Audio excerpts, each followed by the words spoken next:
예수님께서 지금 뭘 핵심으로 말씀을 하시는지 여러분 조금 감이 잡히십니까?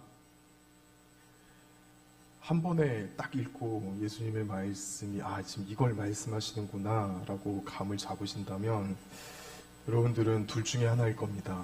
첫째, 굉장히 스마트하신 분입니다. 아니면 성령께서 여러분들의 마음속에 가득하셔가지고 한 번만 딱 읽었는데도 성령께서 여러분들에게 지혜를 주셔서 말씀을 깨닫게 하는 그런 경우일 겁니다. 저 여러분들의 눈빛을 읽었습니다. 이거쯤이야 뭐 한 번쯤 읽으면 다듯이 파악이 되지. 그 눈빛으로 저를 쳐다보시는 것을 느꼈습니다. 근데 저는 말씀 준비하면서 사실 지난주부터 굉장히 좀 많이 힘들었습니다. 이 말씀이 어렵더라고요. 예수님께서 지금 뭘 말씀을 하려고 하시는가. 이 핵심을 놓치지 않고 잘 전해야 되는데 제가 먼저 깨닫고 그걸 잘 전해야 되는데 저는 지난주 이 말씀 보면서 너무 힘들어가지고 살이 찌더라고요. 이 말씀 때문에 제가 살이 1kg가 쪘습니다. 웃으시라고 하는 말이고요. 고민이 되니까 자꾸 단게 땡기더라고요. 이 말씀 보면서 좀 고민을 좀 많이 했습니다. 자, 제가 먼저 한번 좀 여러분들께 좀 여쭤보겠습니다. 여러분 오늘 아침에 새벽에 눈을 뜨셔가지고 지금 이 자리에 앉아있기까지 여러분 생각 속으로 아니면은 여러분들이 입술로 하나님, 예수님, 성령님 몇 번 부르셨습니까? 얼마나 내 구주 예수님을 생각하셨고 혹은 뭔가 좀 잘 풀리는 일이 있었다면은 하나님께서 나에게 오늘 좀 이런 선물을 주시는구나라고 생각을 하셨습니까? 아니면은 좀 답답한 사람을 혹시라도 만나셨다면 하나님께서 왜 이렇게 좀 답답한 사람을 나에게 붙여주셨는가? 혹은 오늘 좀 고민되는 일이 갑자기 수면 아래에 있다가 탁 떠올랐다면 하나님께서는 왜 나에게 이런 일들을 겪게 하셔가지고 왜 나로 하여금 이렇게 고민하게 하시는가? 그런 생각을 좀 해보셨습니까? 제가 지금 몇 가지 지금 되게 좀 노멀한 예를 들었는데 혹시 이 예 중에 뭔가 공통점을 느끼셨습니까? 힌트를 줄까요? 시편 23편을 보면은요 이런 말씀이 있습니다. 나의 목자는 여호와시니 라고 되어 있습니까? 아니요. 여호와는 나의 목자시니라고 되어 있습니다. 자, 제가 처음에 얘기했던 건 나의 목자는 여호와시니 이게 보통 사람들의 생각과 말하는 방법입니다. 주어가 누구입니까? 나입니다. 그런데 시편 23편을 기록했던 다윗은 주어를 누구로 삼습니까? 여호와는 나의 목자시니 하나님께서 먼저 앞서 있습니다. 내 인생과 내 생각과 나의 일상의 주어가 나 자신이 아니라 나는 뒤로 빠져 있습니다. 누가 제일 먼저 앞에 나와 있습니까? 하나님 아버지. 제가 좀 전에 몇 가지 예를 들었죠. 좋은 일이 있을 때, 안 좋은 일이 있을 때, 답답한 일이 있을 때, 고민되는 일이 있을 때 제가 어떻게 표현을 했습니까? 왜 하나님께서 제가 그렇게 표현을 했죠. 자, 우리의 삶 가운데 하나님이 얼마나 중심이 되어 있습니까? 오늘 아침에 일어나서부터 지금 이 자리까지 여러분들 하나님을 내 생각과 내 말과 내 사건과 내 삶의 중심으로 주어로 삼아서 얼마나 생각하셨습니까? 하나님을 얼마나 찾으셨습니까? 하나님을 얼마나 생각하셨습니까? 나와 함께 하시는 성령 하나님의 임재를 여러분 얼마나 느끼기 위해서 생각하셨습니까? 심각한 문제입니다. 우리가요, 신앙생활을, 우리 어른이 뭐라 하는 건 절대 아니고요. 신앙생활을 하면서 우리가 성경에 대한 지식을 배우는 것도 굉장히 중요합니다. 근데 알아야 돼요. 일단 기본적인 것들을 알아야 돼요. 성경도 알아야 되고 교리도 알아야 되고 뭐 교회의 역사도 알아야 되고 여러 가지 많이 알아야 됩니다. 자, 그런데 그것만 하다가 그냥 끝나버리면 어떻게 될까요? 그냥 머릿속에 지식만 많이 가득 찬 채 그게 내 가슴으로, 내 가슴에서 내 손과 발로, 내 손과 발이 함께 어우러져서 내 삶에 묻어나는 그 하나의 통합된 신앙으로 묻어나오지 않는다면은 그것은 단순히 주지주의적인 그런 신앙밖에 되지 않을 겁니다. 우리의 신앙은 반드시 우리 속에 들려진 하나님의 이야기, 성경의 지식들, 그리고 교회에서 배운 신앙생활을 하는 방법과 전통, 이것이 우리의 손과 발로 나타나야 되고 우리의 생각과 감정으로 다 엮어져서, 여러분 이제 곧 이 김장철이 다가오잖아요. 김장의 핵심이 무엇입니까? 저는 잘 모르지만 김장의 핵심은 배추도 중요하고요, 고춧가루도 중요하고 젓갈도 중요하고 다 중요하잖아요. 근데 가장 중요한 게 뭡니까? 얘네가 잘 섞여야 돼요. 잘 어우러져가지고 서로가 잘 녹아들어서 하나가 돼야 됩니다. 그래야지 맛있는 배추김치가 되잖아요. 제가 예를 좀 마케팅 게 맞나요? 제 생각에는 그렇더라고요. 잘 어우러져야지 맛있는 김장김치, 배추가 겨울과 또 내년에 먹을 김치가 되는 것처럼 우리 안에도 신앙의 여러 영역들이 있습니다. 그것이 잘 어우러졌을 때, 그게 잘 어우러졌을 때 우리가 정말 행복하고 즐거운 신앙생활을 할 수가 있습니다. 자, 그래서 제가 여러분께 여쭤봅니다. 여러분 오늘 얼마나 하나님 중심으로 생각을 하셨습니까? 하나님을 얼마나 바라봤습니까? 우리가 보통 이런 말 많이 하잖아. 예수님을 바라보자.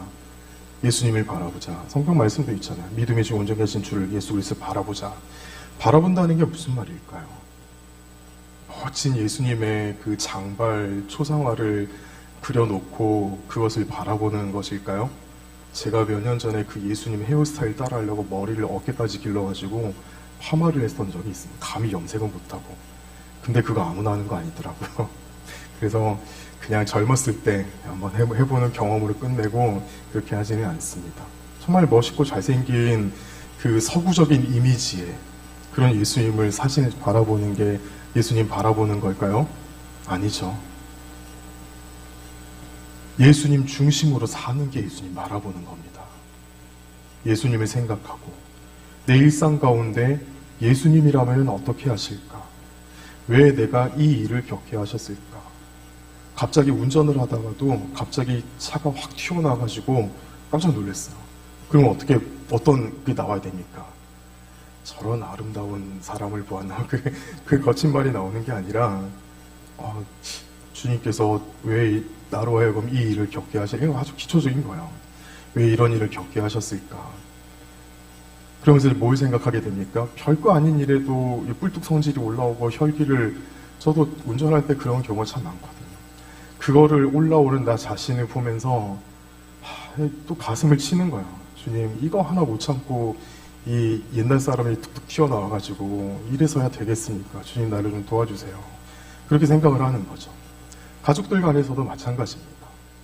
또 우리 살면서도 항상 예수님을 중심으로 생각을 하는 거죠. 그게 균형 잡힌 참된 신앙이라고 생각을 합니다. 제가 오늘 왜 이 얘기를 하냐면, 오늘 우리가 읽은 말씀을 보니까 예수님께서 되게 여러 가지 말씀을 하셨어요. 제가 요한복음을 시작할 때 첫 시간에 뭐라고 말씀을 드렸습니까? 요한복음만이 가지고 있는 특징이 있다고 말씀을 드렸죠. 제가 이건 중요한 거기 때문에 중간중간에 한번 반복해서 이야기를 좀 해드리겠습니다. 요한복음은 사건과 인물 중심으로 기록이 되어 있지 않고 예수님의 사건의 의미를 설명하는 내용이 많습니다.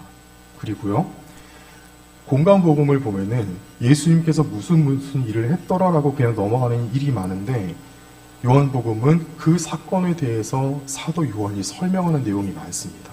그리고 가장 중요한 거, 예수님의 말씀이 되게 많이 기록이 되어 있어요. 오늘 우리가 읽은 본문이 대표적인 그 내용입니다. 사실 19절부터 40절까지 최소 2달을 설명을 할 수가 있는데, 그러면 여러분들께서 너무 힘들어 하실 것 같아가지고 사실 이 양을 그냥 하나로 제가 묶어버렸습니다. 다 예수님 말씀이에요. 사복음서, 그러니까 공간복음에는 이렇게 길게 예수님께서 자신의 사역과 자신의 존재 이유와 왜 안식일날 38년 된 병자를 고쳤는데 그게 하나님과 나와의 무슨 관계가 있으며 그거를 다 설명하지 않습니다. 요한복음에만 그 내용이 나와 있어요. 요한복음은 예수님께서 어떤 분인지를 가르쳐주는, 구체적으로 가르쳐주는 굉장히 독특한 책입니다. 그래서 우리가 이제 초신자라는 말이 맞는지 모르겠는데, 초신자들에게 성경 읽을 때, 신약 성경 읽을 때 요한복음 먼저 읽어라라는 말은 완전히 틀린 말이라고 말씀드렸죠. 개인적으로는 그렇게 생각하지 않는다고. 요한복음은 공간복음의 해설서입니다. 공부 잘하려면요, 특히 수학 공부 잘하려면은 자꾸 정답지에 손이 가면 안 됩니다. 한 문제를 풀더라도 20분, 30분 걸리더라도 수학적인 직관이 떠오를 때까지 계속해서 그 문제 앞에 머물러 있어야 돼요. 그 과정을 거친 다음에 조금씩 문제를 해결하는 능력이 키워지는 것처럼 우리 성경 공간복음도 마찬가지입니다. 공간복음을 먼저 쭉 읽은 다음에 그 의미를 담고 있는 요한복음을 읽으면은요, 성경을 보는 눈과 예수님을 보는 눈이 점점 열리기 시작합니다. 이게 요한복음을 우리가 보면서 느낄 수 있는 재미이자 또 하나의 의미입니다. 오늘이 굉장히 중요한 그 의미를 담고 있는 본문이거든요.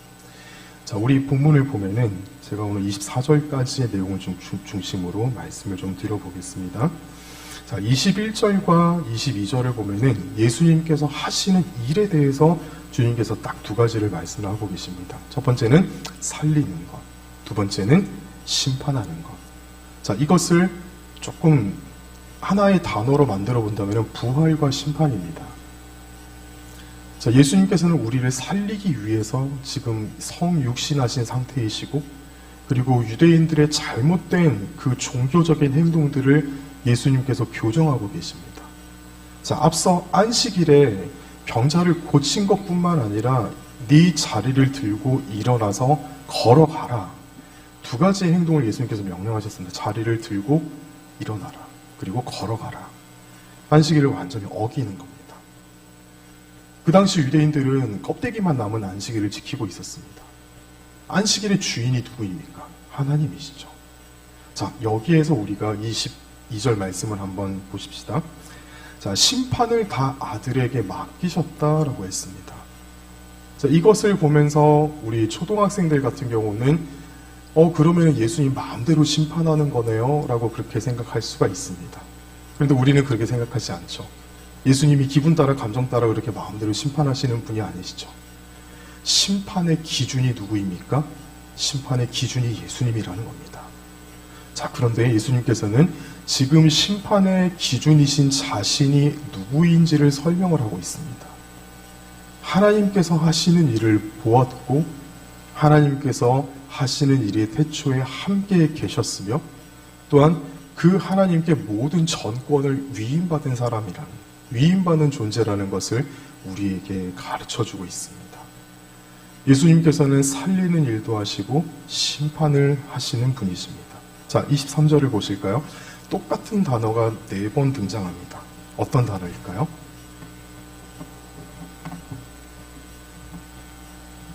우리 종종 그런 얘기 듣죠. 성경의 같은 본문 우리가 읽는 그 패러그래프 안에 똑같은 단어나 표현이 반복이 되면은 그거는 뭐라고 그랬습니까?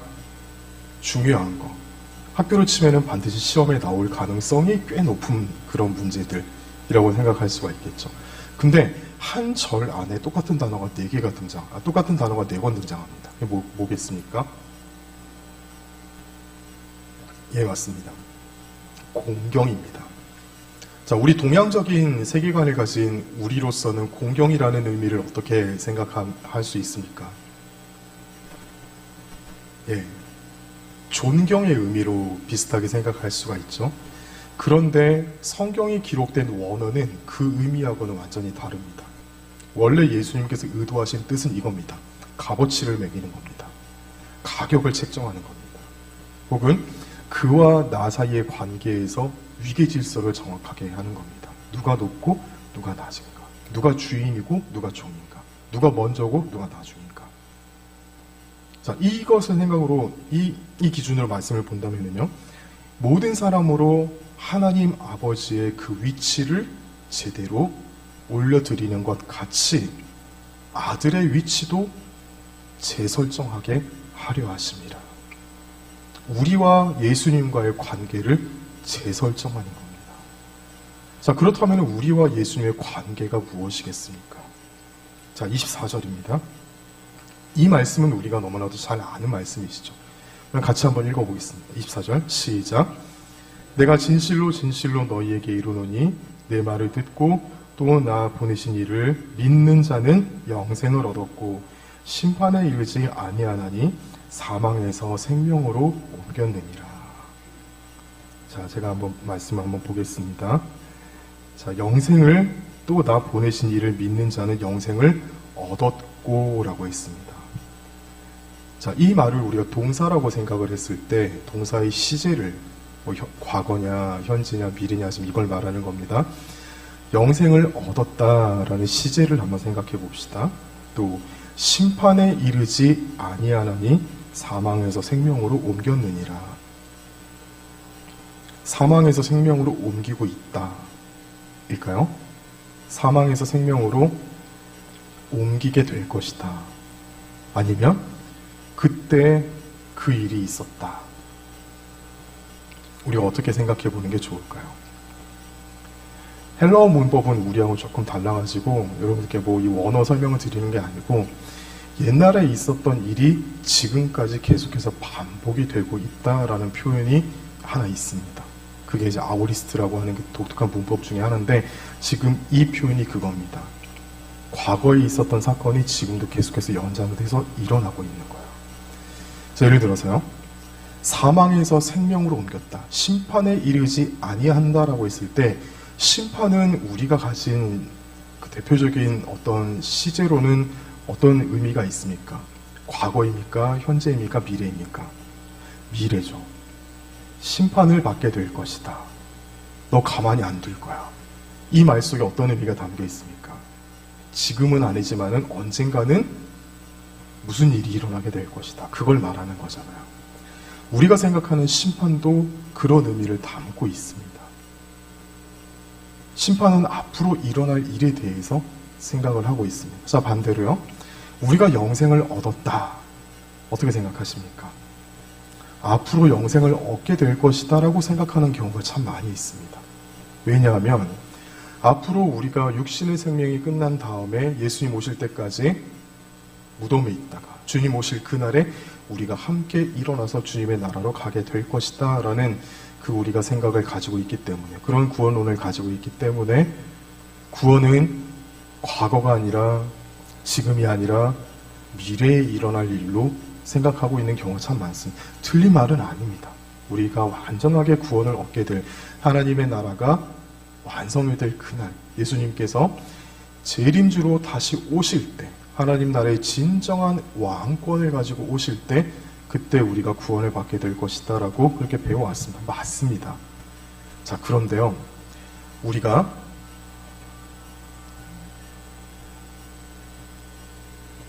그런데 우리가 심판을 받게 될 것이다, 혹은 영생을 얻게 될 것이다, 우리 지금 이루어지지 않은 미래의 일로는 생각해서는 안 됩니다. 제가 좀 전에 제일 처음에 여러분들께 뭐라고 질문했습니까? 오늘 하루 사시면서 하나님을 얼마나 바라보셨습니까? 라고 그렇게 물었었죠. 자, 제가 지금 하고 있는 얘기와 처음에 물었던 얘기가 굉장히 밀접한 관계가 있습니다. 뭐겠습니까? 우리는 이미 구원을 받았습니다. 그리고 그 구원을 지금 누리고 있습니다. 우리는 심판을 받습니다. 그런데 그 심판은 이미 받았고 그 심판은 지금도 이어지고 있습니다. 심판하니까 약간 좀 깜짝 놀라셨죠? 가슴이 약간 두근거리셨죠? 심판은 이 벌 주는 것만 그렇게 우리가 생각을 하기가, 그쪽으로 생각을 하기가 쉬운데 심판에는 두 가지 의미가 있습니다. 벌뿐만 아니라 무엇이겠습니까? 잘하였도다 착하고 충성된 종아. 심판 때 우리가 들을 말이 바로 그 이야기입니다. 그런데 잘하였도다 착하고 충성된 종아는 나중에 우리가 하나님 앞에 서게 됐을 그때만 들을 이야기가 아니라 오늘 우리가 들으면서 살아갈 수 있는 그런 이야기라는 겁니다. 제가 여러분들께 드리고 싶은 이야기가 바로 이겁니다. 우리는 이미 구원을 얻었고 지금 그 구원을 누리고 살아가고 있습니다. 오늘 예수님 말씀이 40절까지 쭉 이어진 예수님 말씀이 뭐냐면은 예수님의 말씀을 듣고 예수님을 믿어야지만이 구원을 받는데, 그런데 과거와 사람의 틀이 만들어 놓은 그 종교적인 형식에 빠져 있는 사람들이 지금 눈앞에 있는 예수님이 누군지를 모른다는 겁니다. 그렇기 때문에 구원을 받지도 못했고 구원을 누리지도 못하고 있고 앞으로도 구원을 누리지도 못하고, 우리에게 주어지는 심판의 복을 잘하였도다 착하고 충성된 종아라는 그 말을 듣지도 못한 채 때로는 두려움과 내가 뭘 해야 구원을 받을 수가 있지, 내가 어떻게 해야지 그 심판을 피할 수가 있지라는 마음속에 숨겨진, 무의식 가운데 숨겨진 그 공포와 불안 가운데 살아가고 있는 주의 백성들을 예수님께서 안타까이 여기셔서 내 말을 들으라, 나를 믿고 내 말을 듣고 순종하고 믿으면 구원을 받게 될 것이다. 믿음이 없는 자에게는 구원이 없습니다. 예수님의 부활과 예수님의 심판을 믿지 않는 자에게는 결코 행복과 평안과 복과 기쁨은 찾아올 수가 없습니다. 참된 평안은 바로 예수님을 이 시간 믿고 살아가는 사람들이 누릴 수 있는 특권인 줄 믿습니다. 여러분, 그 특권을 누리고 계십니까? 중요한 건 이거예요. 성경 말씀이 뭘 얘기한다더라, 이 말의 뜻은 이거였더라, 거기서 끝나면 그건 성경 공부지 설교와 예배가 아닙니다. 여러분들께 묻습니다. 지금부터 우리가 이걸 풀어나가야 돼요. 여러분들은 그걸 누리며 살고 계십니까? 나의 목자는 여호와이십니다가 아니라 여호와는 나의 목자이십니다라는 그 세계관과 그 생각으로 여러분 살고 계십니까? 내가 변화되셨습니까?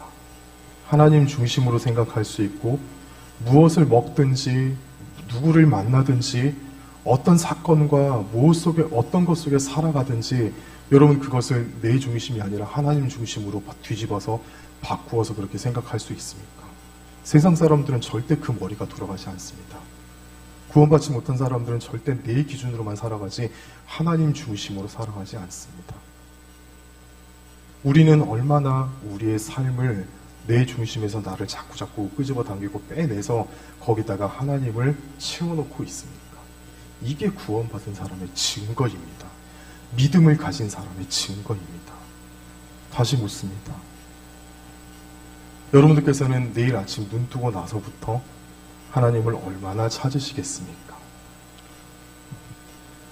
좀 전에 우리 핸드폰이 울렸는데 저는 그 핸드폰 벨소리가 전화 벨소리가 아니라 8시쯤이었는데 8시 하나님 찾으려고 알람 시간 맞추는 줄로 믿습니다. 제가 지난주인가 지지난주인가 한번 말씀드렸죠. 하루에 10시, 12시, 2시 최소 3번이라도 알람 맞춰 놓으시고 알람이 울리면은 하나님 하면서 하나님을 찾으시라고. 그렇게 해야 됩니다. 우리가 신앙생활을 할 때 어느 순간 갑자기 확 큰 은혜를 체험할 때가 있습니다. 그러면은 내가 좀 달라지고 변화된 사람이 되어야지라고 그렇게 거룩한 결단이 일어날 수 있는데, 근데 그 유통기한이 얼마나 됩니까? 한 달 못 갑니다. 말씀 사경이나 어디 기도원이나 큰 은혜를 받아가지고 내가 뭔가 좀 달라져야 되겠다. 그렇게 해서 큰 역사가 내 삶 가운데 일어날 것 같은데 그게 얼마나 갑니까? 세상에 너무나도 좋은 표현했죠. 작심? 네. 저도 그럴 때가 얼마나 많은지 모릅니다. 그런데 그것을 막아주는 게 무엇이겠습니까? 훈련과 연습이에요. 훈련과 연습입니다. 제가 죄송합니다. 제 얘기 조금만 잠깐만 하겠습니다. 제가 이제 군 전역하고 예비군 훈련을 하는데요. 이제 마지막 해였어요. 이제 학교 끝나고 이제 다음날 이상하게 제가 꼬여가지고, 보통 이제 학기 마지막 날 대학생들은 그 학교 안에 예비군 그게 있거든요. 그래서 몇 시간 이렇게 훈련받고 오는데 제가 뭐가 잘못돼가지고 동사무소로 불려갔어요. 그래서 이제 동사무소 가면 아침부터 오후까지 해야 되거든요. 그래서 아침에 이제 집을 나가는데 이제 신발장에서 먼지 막 묻어진 그 까만 전투화 찾아가지고 딱 신는데 이 끈을 많이 매야 되잖아요. 이거 어떻게 해야 되더라? 까먹었어요. 신은 지 너무 오래돼가지고. 근데 무슨 일이 일어나는지 아십니까? 제 머릿속은 그 신발끈 묶는 법을 잊어버렸는데 제 손은 너무나도 능숙하게 그 끈들을 잘 묶고 있더라고요. 마지막에 다 묶은 다음에 고무링 속으로 그 매듭을 쏙 넣는 제 모습을 보면서 웃겼습니다. 야, 그게 뭐라고. 2년 2개월 동안 있었던 그게 뭐라고. 이게 머리는 기억 못하는데 손은 기억하고 있더라고요. 느꼈습니다. 연습과 훈련이 이래서 중요하구나. 은혜 받은 다음에 우리가 하나님 중심으로 살아가려고 하는데 근데 그게 잘 안 됩니다. 그것을 막을 수 있는 유일한 길은 연습과 훈련입니다. 제가 저희 중고등부 아이들을 올해 굉장히 좀 빡세게 훈련을 시키려고 생각을 했는데 애들이 불쌍해서 아직 조금 시동을 많이 못 걸고 있는데요. 최근에 이제 한 거 중에 하나가 아이들 기도를 좀 잘 시키고 싶어가지고 부족하지만 기도하는 거를 몇 페이지를 적어가지고 아이들한테 나눠줬습니다. 그래가지고 이제 저희 중고등부 시간에 예배 시간에 이제 대표 기도하는 친구가 나와서 기도하고 그 다음에 우리 다 같이 기도문을 읽으면서 통성기도를 합니다. 통성기도하는 연습을 하는 거예요. 우리 아이들 통성기도 하자고 하면은 대부분의 경우에 무슨 일이 벌어지는지 아십니까? 통성기도 하면 이제 건반이나 이게 음악을 막 틀잖아요.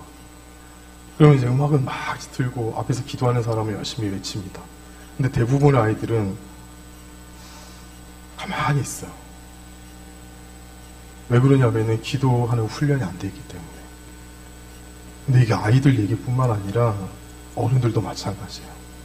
금요 기도에 계속해서 나오면서 새벽 기도 하시면서 발성을 하면서 소리를 내면서 기도하는 훈련이 되어 있지 않는 사람은 통성 기도할 때 무슨 기도를 해야 될지 모릅니다. 어떻게 기도해야 되는지 몰라요. 그리고 정말 기도 많이 했다고 생각해서 시계 딱 들어보면 3분밖에 안 지났어요. 나는 30분 한 것 같은데. 그러면은 그건 기도가 아니에요. 기도는 그렇게 해서는 안 됩니다. 정말 기도 많이 했는데 시간 얼마 되지 않은 것 같이 이게 뒤집혀야 되거든요.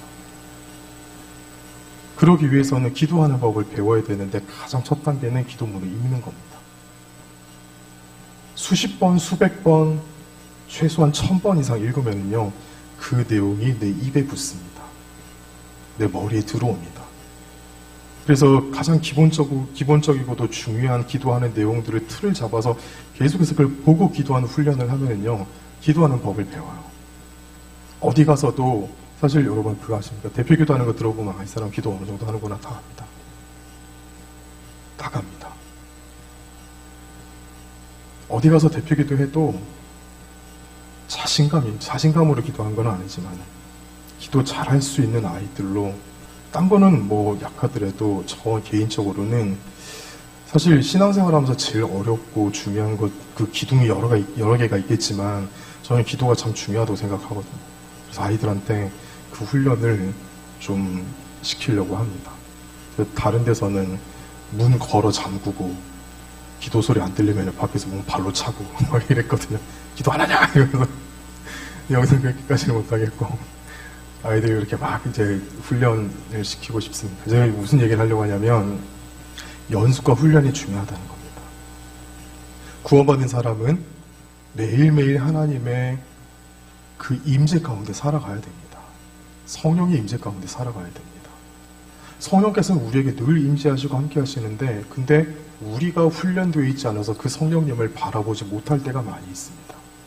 성령께서는 항상 우리 삶 가운데 하나님의 뜻대로 참 귀하고 아름답게 역사하시고 운행하시는데 우리가 그거를 바라볼 눈이 잘 만들어져 있지 않아가지고 훈련이 안 되어 있어가지고 그 하나님의 임재 가운데 그냥 하나님의 임재인지 그냥 우연히 일어난 일인지 세상 사람들 말하는 운명인지 인연인지 운명과 인연이라는 말을 우리 교회에서는 쓰면 안 되는 말입니다. 하나님의 섭리이자 하나님의 뜻입니다. 그거 말고는 아무것도 없어요. 그렇게 하나님 중심으로 살아가는 게 지금 예수님께서 내가 누구이다, 내가 하나님으로부터 보내심을 받았고 태초부터 하나님과 함께 사역을 했고 내가 심판의 기준이고 내가 구원의 핵심이며 내 말을 잘 듣고 나를 믿는 믿음을 가지고 그렇게 살아야지만이 구원을 누리면서 살아갈 수 있다라는 그 예수님의 말씀에 우리가 올라타는 겁니다. 그 예수님의 사랑 안으로 들어가는 겁니다.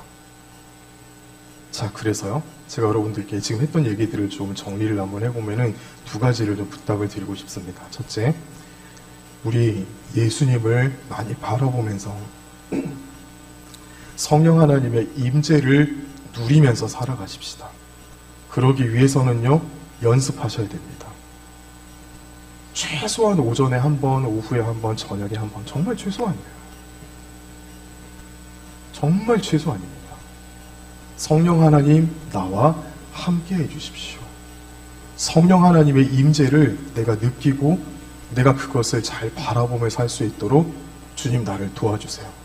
내 마음을 열어주시고 내 눈을 열어주시고 내 귀를 열어주시고 내 영을 열어주셔서 성령의 임재 가운데 살아갈 수 있도록 내가 성령님 안으로 더 들어갈 수 있도록 나를 도와주세요 라고 기도하시는, 찾으시는 우리 모두가 되시기를 주님의 이름으로 축복합니다. 둘째로요, 그러기 위해서는 우리가 계속해서 연습하고 훈련해야 됩니다. 스스로 훈련하고 스스로 연습을 하시기를 바랍니다. 여러분들이 교회가 어떤 소그룹 모임을 만들어서 계속해서 그런 훈련을 하게 해준다면 얼마나 더없이 좋은 그런 기회가 될 수 있을 겁니다. 그렇지 않다면 여러분들께서 여러분의 삶 가운데 늘 그렇게 한번 해보시기를 바랍니다. 시간을 정해놓고 하나님. 근데 놀라운 거는요, 하나님은 살아계신 분이기 때문에 우리가 그렇게 하나님을 찾기 시작하면은 하나님께서 여러분들만이 알아들을 수 있는 채널로 말씀하기 시작하십니다. 진짜 그게 느껴져요. 아, 이거는 하나님께서 나에게 말씀하시는 거구나. 하나님께서 지금 나에게 찾아오셔서 내 마음을 두드리시는 거구나. 그게 느껴지기 시작합니다. 그게 느껴지기 시작하면은요, 점점 더 세상의 것들과는 멀어지기 시작해요. 자동적으로 멀어지기 시작합니다. 하나님 안으로 더 들어가게 되면서 하나님과 누리는 그 기쁨을 더 누릴 수 있게 됩니다.